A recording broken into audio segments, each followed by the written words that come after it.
Muy buena familia, bienvenidos a otro podcast más de La Tarara Sí.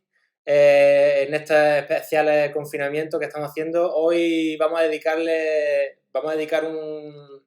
como ayer fue el día del libro, pues vamos a hablar sobre libros que a nosotros nos han gustado, nos gustan, nos han marcado por algo o nos gustan por lo que sea. Y cada uno va a presentar su propio libro. Tenemos con nosotros hoy a Marta Martínez. Hola, A Juan Martínez muy buena. y a Natividad Mejía. ¿Qué tal, Hola. Nati? Bien, bien.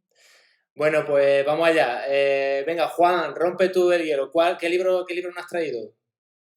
¿Qué libro he traído? Pues mira, he traído este libro, Cuando todo se Cuando todo se derrumba. derrumba. Que hablamos en el podcast anterior. Sí, algo nombré yo en el podcast anterior y es un libro que me está acompañando en el confinamiento. Da la casualidad que lo compré pues una semana o dos, creo que 2 semanas antes de que entráramos en el estado de alarma y además sin saberlo. Me lo recomendó Joana, que era una compañera de Barcelona de formación, de la formación que yo hago en Sudamérica, y me parece un libro fantástico. Que Además, el nombre era como, ahora ya parece que, no sé, como cuando todo se derrumba, parece que todo se está cayendo. venía al pelo, ¿no? Venía al pelo a la situación, sí. ¿Y qué es lo que más te gusta del libro? ¿Qué es lo que destaca? Bueno, pues destaco para mí es como si fuese una destilería. Es un libro que me invita a leer más a esta autora porque es como si destilara el budismo, la base del budismo y además la tradujera de una forma muy simple, muy sencilla al, al lector, ¿no? Como que, pues eso, es un destile del budismo, de la filosofía budista, ¿no? Cómo sacar esos puntos tan claros y hacerlos llegar de una forma tan directa y luego bonita, ¿no? Como un libro que te pega fuerte. Sí, yo me lo leí también por recomendación tuya y la verdad es que yo me lo bebí también súper rápido. De hecho, sé que me gustó mucho, sé que me vino muy bien en el momento. Recuerdo pocas cosas, pero sí sé que me llenó en el momento. Lo tengo subrayado ahí, como yo siempre trato de subrayar todos los libros para luego ¿No? releer las partes que más me han interesado. Pero iba a decir que la escritora, que es budista, o sea, fue la editora realmente, la idea del libro es de la editora, que recogió muchos escritos que ella tenía un cajón lleno de escritos y ella le pidió permiso para poder revisar esos escritos y dijo, venga, esto creo que puede ser interesante, creo que sí, esto sí, esto sí, ¿no? Ella hizo el recopilatorio y luego fue la escritora la que hizo la revisión de la revisión. Sí, y lo curioso además que ella escribe, todos esos escritos lo hace en un año sabático que se toma. La autora se toma un año sabático y en ese tiempo es que dedica mucho tiempo a meditación y demás, y de ahí salen todos los escritos que tenía. Yo es un libro que he recomendado muchísimo y a muchísima gente, se lo he recomendado como 2 o 3 veces, ¿no? Era como, por si no te lo he dicho, te lo vuelvo a decir, porque creo que es una guía de ayuda, de acompañamiento muy simple, ¿no? Como también una manera de poder recuperar el centro, de poder recuperar el poder personal o algo así sería, ¿no? ¿Tiene algún párrafo seleccionado? ¿Tiene algo que...? Mira, en todos los capítulos, no sé si, bueno, tú lo has leído, lo sabes, ¿no? Pero en todos los capítulos sale como una pequeña estrofa de ese capítulo como puesta. Entonces, son perlas, todas son perlas. Pero he marcado aquí una que la leo, ¿no? Sí, sí. Como el título del capítulo es No hacer daño, ¿no? Y habla aquí, dice, hacer una pausa en lugar de llenar inmediatamente el espacio es una experiencia transformadora. Cuando esperamos, empezamos a conectar tanto con la inquietud fundamental como con la amplitud fundamental. Y creo que lo que a mí me ayuda, me está sirviendo, me está poniendo como más en valor, es a quedarnos pues en la dificultad, en la incomodidad, poder ir más allá, ¿no? Es como un poco desde ahí la textura. Hay un montón de, no sé, no sabría. Es un libro que decías tú, que tú te lo bebiste, yo me lo he ido bebiendo como si fuese A sorbito. un licor de estos muy fuerte o muy caro, no sé cómo llamarlo, pero era como que de esto que no quiero que se termine el libro, no quiero que se termine, leo un poquito, lo saboreo, pero no quiero que se termine. Era un poco la sensación que tenía. Y bueno, ¿en qué te está sirviendo en tu día? Bueno, yo estoy preguntando, podemos preguntar todos, ¿no? Bueno, me está sirviendo porque me ha aclarado muchas visiones del budismo que he escuchado principalmente a través de Claudio Naranjo en los SAC, pues he escuchado muchos nombres, ¿no? Del samsara, como muchos nombres que se utilizaban que realmente no había llegado a ver de esta manera, ¿no? Como con más claridad. Me ha dado mucha claridad en cuanto a detalle, ¿no? Del Dharma, cómo explica las parejas de Dharma y cómo un poco, no sé, como me ha dado claridad sobre todo. Sí, yo también tengo un tema con los libros, es que los leo y se me olvidan. Se me quedan ahí y entonces puedo leer 2 veces un mismo libro y lo disfruto 2 veces, pero no es fácil para mí, me cuesta retener en la mente, ¿no? En la memoria retener párrafos o cosas concretas, sino me quedo con las sensaciones, ¿no? Y este libro es como que me ha rescatado, como si me fuese un salvavidas, una balsa, ¿no? En un momento de tanta incertidumbre, de tanto miedo, pues para mí ha sido como una balsa en la que yo poder sostenerme y darme cuenta que puedo estar, ¿no? Es tampoco la imagen que me queda. Qué bien, luego nos pasa el enlace para ponerlo debajo en YouTube, la descripción de YouTube. Vale, sí, el enlace de... ¿De dónde se puede adquirir? Claro, de Amazon o de... Ah, vale, sí, perfecto. ¿Queréis preguntar algo? ¿Queréis decir algo vosotras? Bueno, si no lo habéis leído, Nati, Marta y al Sí, resto que nos estáis escuchando. un libro a tener en cuenta. Es un libro para tenerlo, sí.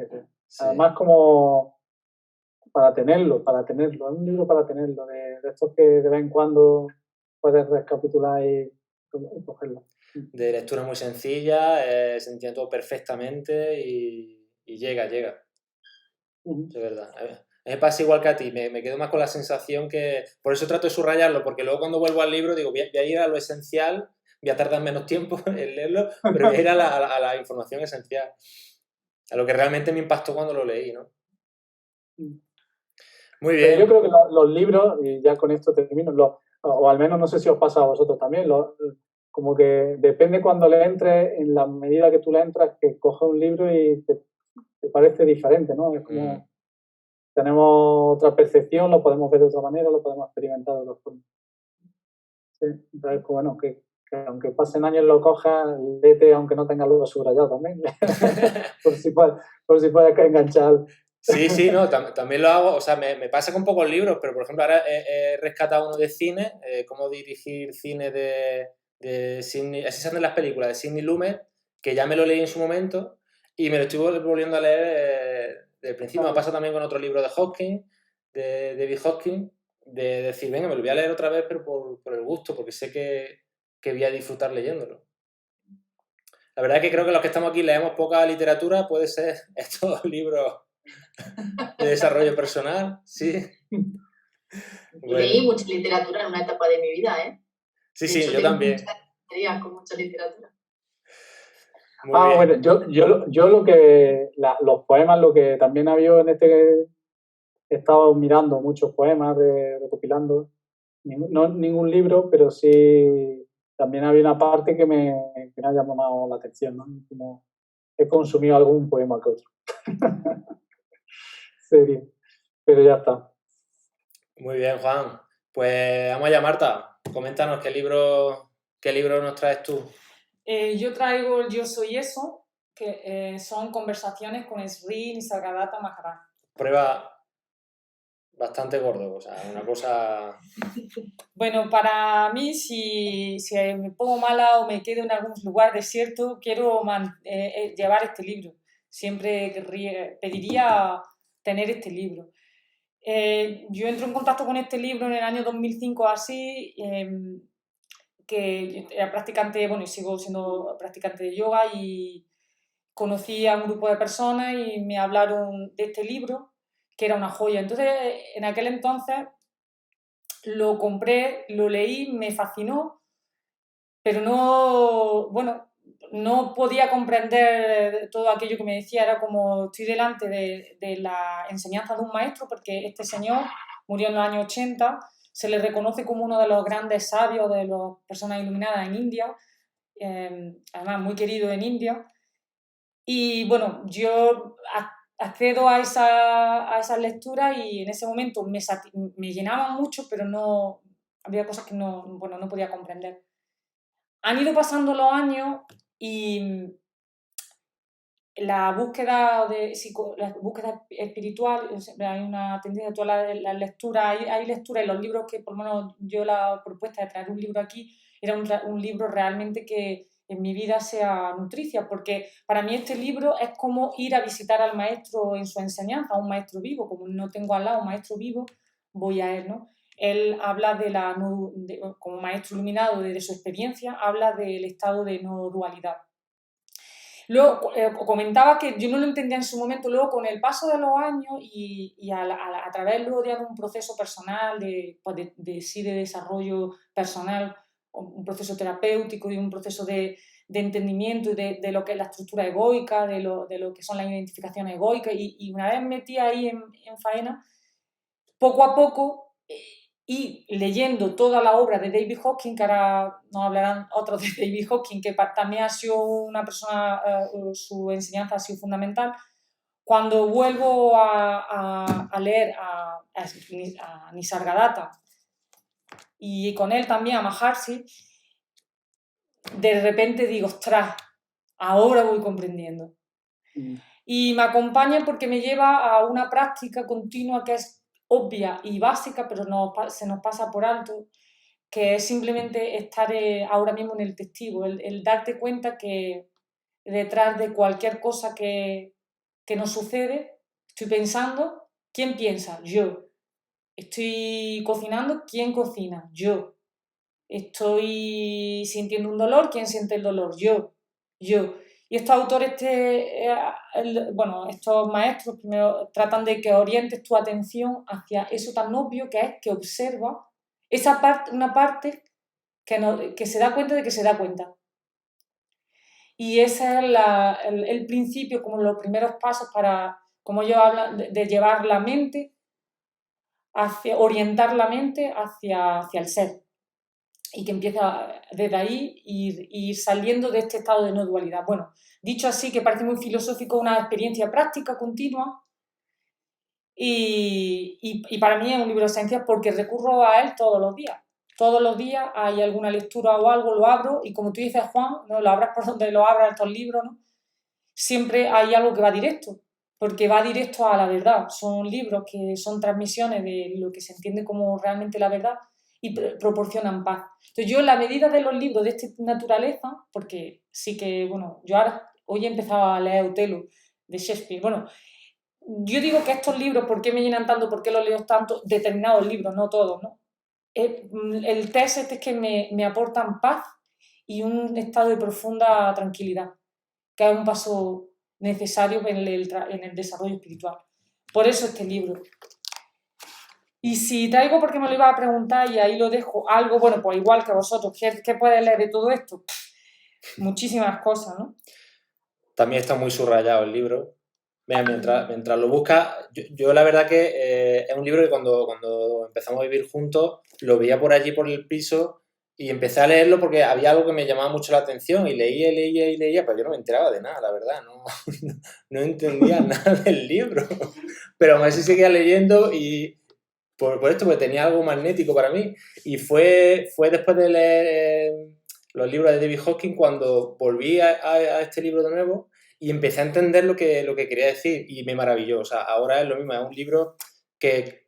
Este sí lo leo a sorbito. Este es un capitulito un día, otro día otro, dentro de 2 días otro y siempre te enriquece. Y además el mensaje siempre es el mismo. O sea, y la práctica siempre es la misma y es muy sencilla.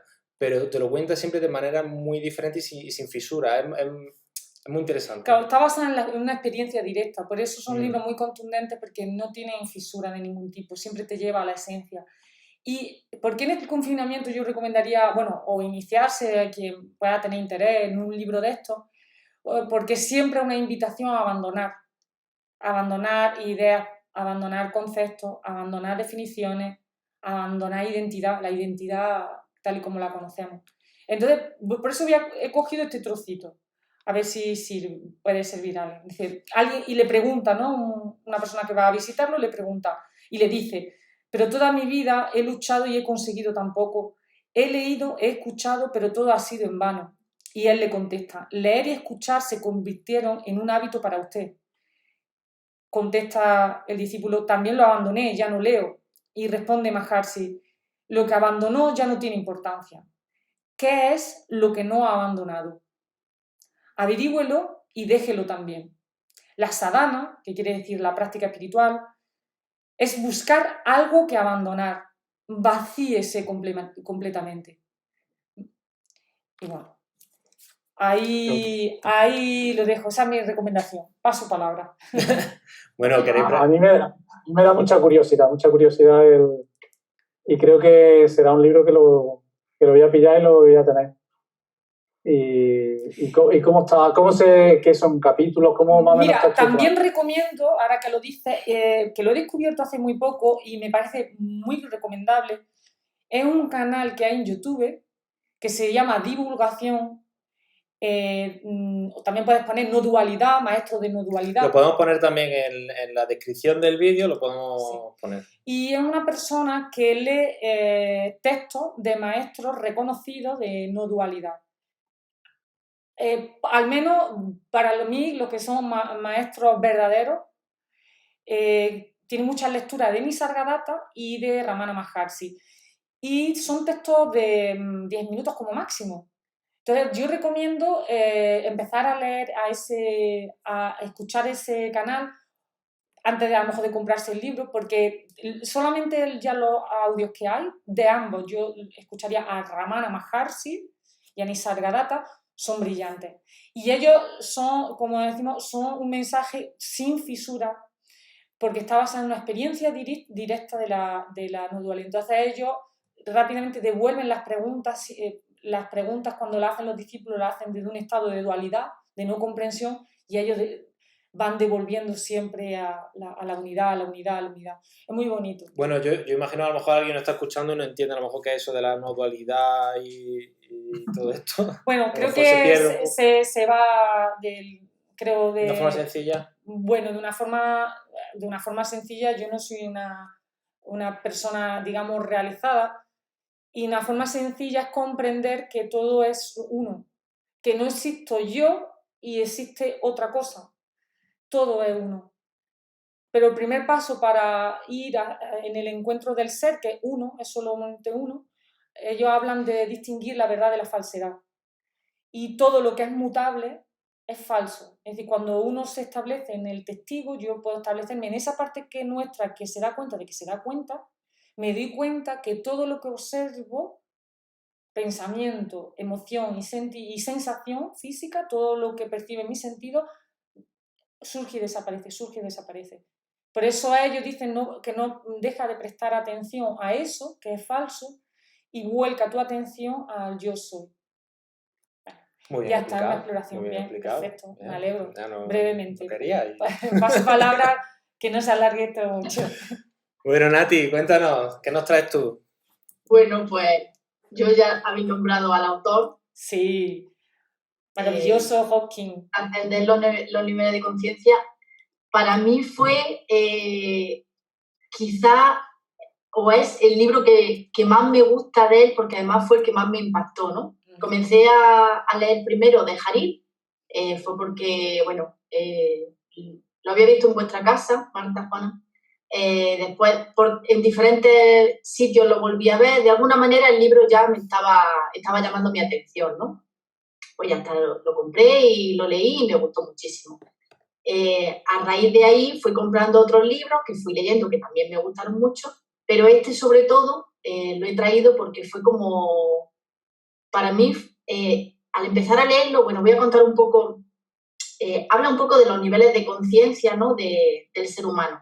Entonces, cuando yo cogí el libro y empecé a leerlo, de repente me vi muy reflejada en muchas cosas que él decía, ¿no? Entonces fue como, fui comprendiéndome, fui entendiéndome de una manera muy profunda que nunca antes me había pasado.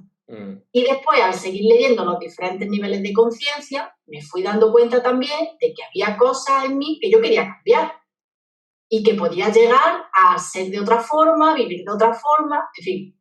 Bueno, para mí fue un libro que recomiendo absolutamente y no necesariamente para personas, además, bueno, pues que busquen desarrollo espiritual o no tiene por qué. Simplemente es revisar mi nivel y mi estado de conciencia y si quiero cambiar y quiero vivir más en paz, hacia dónde puedo ir, ¿no? Un libro que se lee además súper fácil.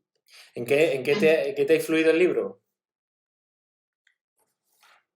¿En qué me ha influido el libro? Pues yo diría que eso, ¿no? A hacerme consciente de lo que ya no quería más en mi vida. Para mí fue como muy revelador de, ostras, claro, es que si yo hago esto, claro que esta es la consecuencia, no puede haber otra. Pero ¿qué pasa si yo hago esto otro? ¿No? ¿O qué pasa si yo me posiciono en esto otro? ¿O no me posiciono? ¿No? Fue como que me animó a ir permitiendo otras experiencias.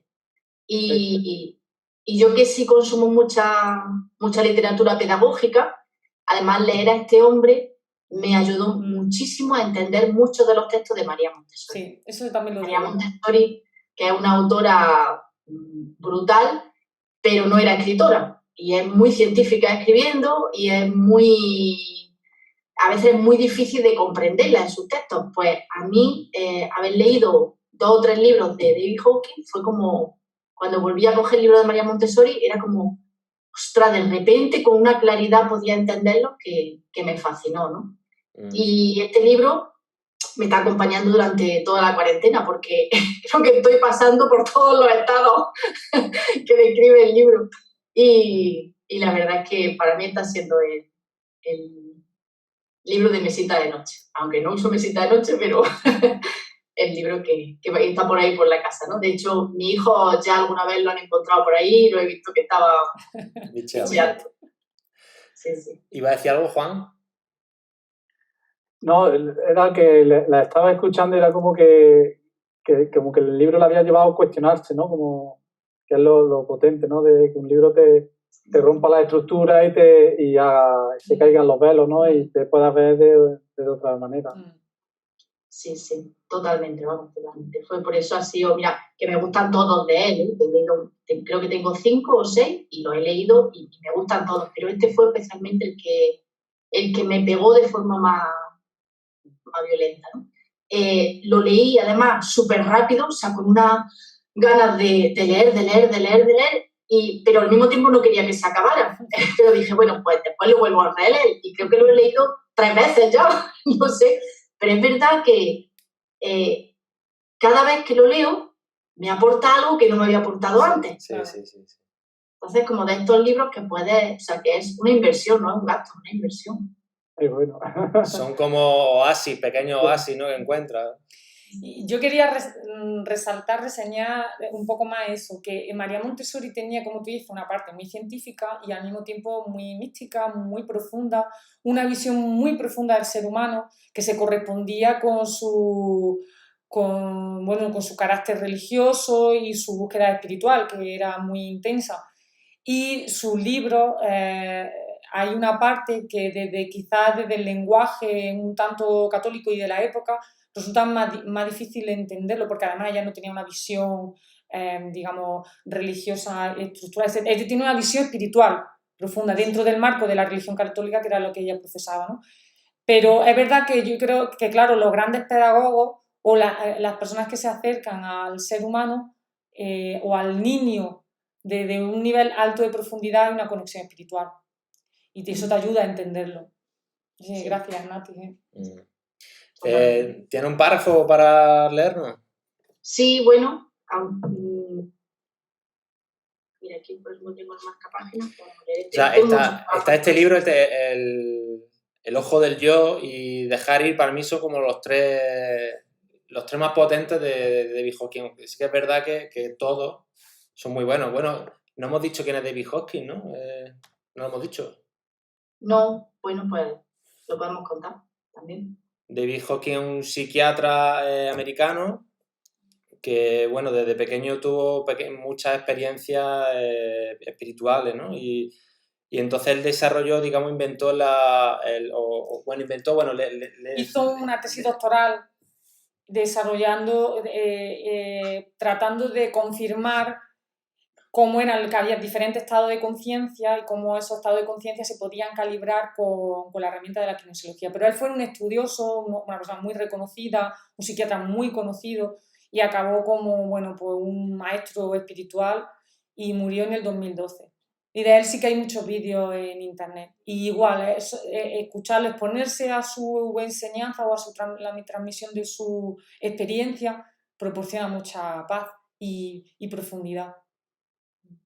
A mí también me gustó mucho conocer su historia, porque los libros también hablan de su vida, cuenta cosas y anécdotas de su historia y es súper interesante también. Luego simplemente señalar que es muy interesante para los occidentales. Y yo por eso hablo que este tipo de lecturas ya son como los maestros clásicos, ¿no?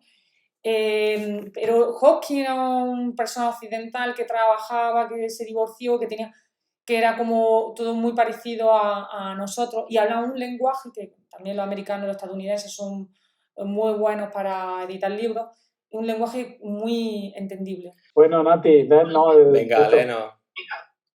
El estado interno se vuelve progresivamente dominante a medida que el yo disminuye, eclipsado por el ser. El emerger de niveles de conciencia cada vez más elevados exige periodos de reajuste, como el que requiere un nuevo par de gafas. Y así, estos cambios de orientación pueden disminuir periódicamente nuestro funcionamiento en el mundo. Durante estas reorientaciones descubrimos que los fenómenos ocurren espontáneamente, más que mediante la percepción habitual de causa y efecto. El placer ya no es algo que uno adquiere, sino una consecuencia innata del poder del campo. Gracias, Muy bien, gracias, Nati. Pues Juan Antonio. Bueno, sí, ¿algo más? ¿Quieres comentar algo más, Nati, del libro? Nada, no, que estaba pensando que es que da igual, ahora por la página que abra, es que sí. Va a terminar el post y voy a querer volver a leer otra página porque es que el libro engancha, vamos. Muy bien. Pues bueno, yo voy a hablar del libro Comunicación no violenta, un lenguaje de vida, de Marshall Rosenberg. Marshall Rosenberg es un psicólogo, bueno, era un psicólogo americano que murió en 2015 y desarrolló la técnica de la comunicación no violenta. De hecho, se ha creado como una especie de una escuela y tiene escuelas repartidas por todo el mundo. La técnica o la herramienta es muy sencilla. Yo más que leer un párrafo voy a contar así rápidamente la herramienta, porque de tan sencilla que es, yo creo que sorprende, ¿no? De lo sencilla y efectiva. Marshall Rosenberg utilizó esta herramienta en numerosas situaciones para pacificar a lo mejor en algunos países que estaban en conflicto, pues él consiguió mediar entre ellos o en muchísimas situaciones diferentes, ¿no? Entonces, bueno, la técnica consiste en simplemente cuando tú tienes un conflicto con otra persona, no centrarte en ti, en lo que te está pasando a ti, sino centrarte en, bueno, cómo puede ayudar al otro, ¿no? O sea, no entrar, digamos, al trapo, por decirlo de una manera muy sencilla. Entonces, las 4 partes son... la primera sería como identificar los actos concretos. O sea, ¿qué observamos? ¿Qué está pasando? Incluso se verbaliza, ¿no? Oye, que te está pasando esto, te molesta que te pregunte, te está molestando que te pregunte, tú identificas qué es lo que está pasando de la forma más objetiva posible. Ese sería como el primer paso, que tanto es aplicable como hacia el otro o hacia ti mismo, ¿no? La segunda parte sería cómo te sientes. O sea, después de haber hecho las observaciones, ¿cómo te sientes con esto que está pasando? ¿Cómo te estás sintiendo? ¿No? Lo mismo tanto para el otro o yo, ¿cómo me estoy sintiendo con esto que está pasando? Desde la tercera parte sería las necesidades, o sea, ¿qué necesitas? ¿Qué necesidad no estás cubriendo? Porque al final la comunicación no violenta se basa en, según Marshall Rosenberg, él dice que todos nos movemos por necesidades. Todo lo que hacemos, todos los problemas que tenemos, todo deseo que tenemos, todos son necesidades. Entonces, si hay una queja, hay una justificación, una resistencia al cambio, cualquier conflicto es una necesidad que tú no estás cubriendo. Entonces, él se centra en la necesidad y para llegar a la necesidad sigue todos estos pasos. Observación, sentimiento, necesidad, y una vez que ha identificado qué es lo que necesita, finalmente pide, hace una petición al otro o a ti mismo, te pide a ti mismo, bueno, qué es lo que qué puedo hacer yo para que esto no me pase o qué petición me hace a mí para que yo deje de hacerte esto que te está generando el conflicto. Él también hace una separación entre petición y exigencia. Claro. O sea, que cuando tú pides al otro, el otro te puede decir no, y si tú no te enfadas, entonces estás pidiendo realmente. Pero si tú pides al otro y te molesta, pues bueno, es que no era una petición, era una exigencia. En fin, para mí este libro es muy potente, es de estos que me he leído también muchísimas veces y para mí también se complementa con otro que me he leído también recientemente, que es Fundamento y Práctica de la Comunicación No Violenta, de Pilar de la Torre. Y está también, es muy interesante, se complementan los dos muy bien. De hecho, ¿cómo te ha afectado, Juan Antonio? ¿Qué impacto ha tenido en ti ese libro? Pues bueno, trato de ponerlo en práctica en cualquier situación de conflicto, ya no solamente con los demás, sino conmigo mismo, porque la mayoría de las veces te das cuenta que cuando tienes conflicto con alguien, más que nada contigo, o sea, porque tú al otro no lo puedes cambiar, pero tú sí puedes cambiar tu forma de verlo, o te estás dando cuenta que necesidad no estás cubriendo tú. Entonces, en ese sentido, cuando cae, porque muchas veces no cae y entra al trapo y se lía la marimorena, y ya está, y no pasa nada, pero sobre todo cuando cae dices, joder, qué herramienta más útil y más potente. Y además que es muy sencilla de llevar a la práctica. Con los niños muy pequeños, esa herramienta funciona perfectamente. A pesar de que son muy chiquititos y apenas hablan, funciona súper bien. Sí, yo utilizo a Julieta de conejillo de India y... Claro, bueno, a ti habla de lo de su centro, menores Claro, de 3 años. Claro. Sí, que además no saben hablar y la petición y lo que necesitan, con un gesto te lo muestran. Claro. Y es súper interesante. Debería ser algo que enseñaran a los niños desde que pisan el colegio por primera vez. Bueno, propongo que sea algo que puedan aprender los adultos, los docentes. Una vez lo tienen incorporado ya, claro, lo muestran, ¿no? Claro, sería lo ideal que los adultos lo tuviéramos incorporado para enseñarlo a... Claro, para gestionar, sí, claro. Esa es una cultura más amable. De comunicación más amorosa. Claro. Y de poder comprendernos a nosotros mismos también. Claro, y que sea una resolución no violenta, ¿no? Claro. Porque en el momento que no escuchas las necesidades que no se están atendiendo ni uno y otro, hay una violencia en sí, aunque no haya una agresión física, ¿no? Como que es algo que atiende a las personas, ¿no? Yo te escucho, Juan Antonio, lo que dices y veo como que atiende, que es algo que tiene en cuenta al otro, que te tiene en cuenta a ti, tiene en cuenta más allá de lo que está sucediendo, ¿no? Como que va más allá. Claro, yo por ejemplo ahora que veo toda esta situación de crispación que hay, ¿no? La gente está muy cabreada y demás, claro, yo a la luz del libro, ¿no? Dice, bueno, ¿qué necesidad no se está cubriendo, ¿no? Que hace que la gente esté tan crispada, ¿no? Digo, qué bonito sería poder resolverlo desde ahí, pero claro, no te va a poner a todo el mundo a hacerlo de esta manera, pero me parecería muy interesante, ¿no? Abordarlo desde ahí. Pues claro, al final lo que hay es mucha queja, mucha crispación y al final eso, todo el mundo tiene una necesidad que no se está cubriendo o varias necesidades que no se están cubriendo. Y hacernos responsables también de esas necesidades. Claro. Sería como asumir la responsabilidad también de la parte. Nos hace más maduros emocionalmente. Bueno. Pues muy bien. ¿Algo más que decir? No. A mí no, yo me ha encantado escuchar los libros y Y los 3 que habéis dicho vosotros que no los he leído, Luego no lo pasamos. tengo ganas de que los rotemos. Pero sí. Y me ha gustado mucho el cambiar de aire, el de hacer un podcast de una forma de un tema tan abierto, ¿no? Tan libre.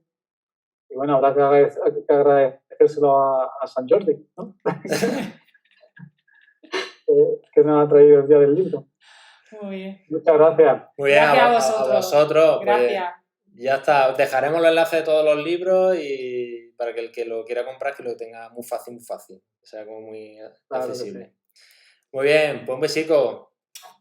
Un beso grande. Nos vemos. Adiós.